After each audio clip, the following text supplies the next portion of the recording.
যে এই অধ্যাদেশটি গণপ্রজাতন্ত্রী বাংলাদেশ সংবিধানের সাথে সরাসরি সাংঘর্ষিক এবং পরস্পর বিপরীতমুখী। সংবিধানের অনুচ্ছেদ 19-এর সুযোগের সমতা বিনষ্ট হবে। অনুচ্ছেদের 21-এর নাগরিক ও সরকারি কর্মচারীদের কর্তব্য পালনে বিঘ্ন সৃষ্টি হবে। অনুচ্ছেদ 27-এর আইনের দৃষ্টিতে সমতার ভারসাম্যতা বিনষ্ট হবে। অনুচ্ছেদ 31-এর আইনের আওতায় আশ্রয় লাভের অধিকার ক্ষুণ্ণ হবে। অনুচ্ছেদের 37-এর সমাবেশের স্বাধীনতা থাকবে না। অনুচ্ছেদ 39-এর প্রজাতন্ত্রে নিয়োজিত কর্মচারীদের চিন্তা ও বিবেকের স্বাধীনতা মারাত্মকভাবে ক্ষুণ্ণ হবে। 1979 সালের প্রায় 46 বছর আগের এই অধ্যাদেশ যে ধারাগুলো, এগুলো কালা কানুন, অমানবিক, সরকারি কর্মচারীদের স্বার্থের পরিপন্থী বিবাহ অবিলম্বে বাতিল করতে হবে। যদি বাতিল করা না হয় তাহলে বর্তমান অন্তর্বর্তী সরকারের ভাবমূর্তি দারুণভাবে ক্ষুণ্ণ হবে। দেশের সকল সরকারি অফিস ও দপ্তরে অহেতুক আন্দোলন ছড়িয়ে পড়বে। সকল বিভাগীয় কমিশনার কার্যালয়, জেলা প্রশাসকের কার্যালয় মাঝে কর্মচারীদের মাঝে তীব্র অসন্তোষ ও প্রতিক্রিয়া সৃষ্টি হবে।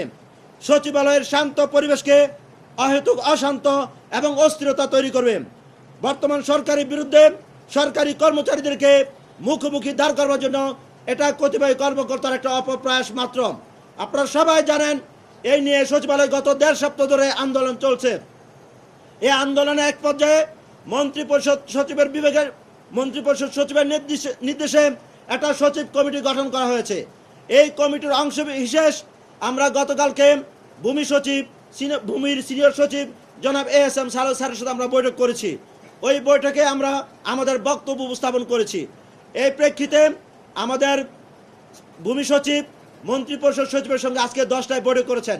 এই বৈঠকের ফলাফল আমাদেরকে রাখা হয় নাই, আমাদেরকে জানানো হয় নাই। আজকে আমরা ভূমি সচিবের সঙ্গে সাক্ষাৎ এবং কথা বলেছি। এখানে শুধু আমরা এই আইনের বিষয়টা নিয়েই আমরা এই অধ্যাদেশের বিষয়টা নিয়ে আমরা নেমেছি। এখানে নজরুল ভাই আমাদের এই আইনটা বাস্তবায়ন হলে কি কি প্রবলেম হবে সেগুলি তুলে ধরেছেন। বাট এই আইনের ধারাগুলি আপনারা জেনেছেন ইতিমধ্যেই, তবুও মিডিয়ার সামনে আমি সংক্ষিপ্তভাবে কয়েকটা কথা বলবো দেশবাসীর উদ্দেশ্যে, যাতে তারা বুঝতে পারেন। যেমন ধরেন, ক নম্বর ধারাতে আছে, এমন কোনো কার্যে লিপ্ত হন যাহা অনানুগত্যের সামিল বা যাহা যে কোনো সরকারি কর্মচারীর মধ্যে অনানুগতা সৃষ্টি করে বা শৃঙ্খলা বিঘ্নিত করে বা কর্তব্য সম্পাদনে বাধা সৃষ্টি করে, অথবা খ অন্যান্য কর্মচারীদের সহিত সমবেতভাবে বা এককভাবে ছুটি ব্যতীত বা কোনো যুক্তিসঙ্গত কারণ ব্যতীত নিজ কর্ম হইতে অনুপস্থিত থাকেন বা বিরত থাকেন বা কর্তব্য সম্পাদনে ব্যর্থ হন, অথবা গ নাম্বার অন্য যে কোনো কর্মচারীকে তাহার কর্ম হইতে অনুপস্থিত থাকিতে বা বিরত থাকিতে বা তাহার কর্তব্য পালন না করিবার নিমিত্তে উস্কানি দেন বা প্ররোচিত করেন, অথবা যে কোনো সরকারি কর্মচারীকে তাহার কর্মে উপস্থিত হইতে বা কর্তব্য সম্পাদনে বাধাগ্রস্ত করেন। এই 4টা বিধির কথা আমি জানালাম। সব কিছু বিবেচনা করে রাষ্ট্রের স্বার্থ সর্বোচ্চ অগ্রাধিকার বিবেচনায় রেখে কর্মচারীদের মান মর্যাদা, কর্মস্থলের সুষ্ঠু শান্তিপূর্ণ অনুকূল কর্মপরিবেশ বজায় রাখার স্বার্থে আমরা উপদেষ্টা মণ্ডলীর সাথে যোগাযোগ অব্যাহত রেখেছি এবং সচিব পর্যায়ে আমাদের যোগাযোগ অব্যাহত রয়েছে।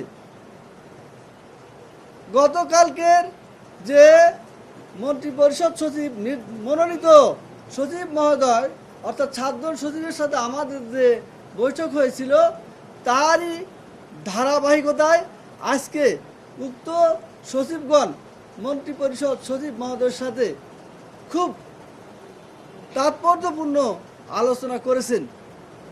ওনারা পরিষ্কারভাবে কোনো কিছু না বললেও বিষয়টি আমাদের বুঝতে বাকি নেই।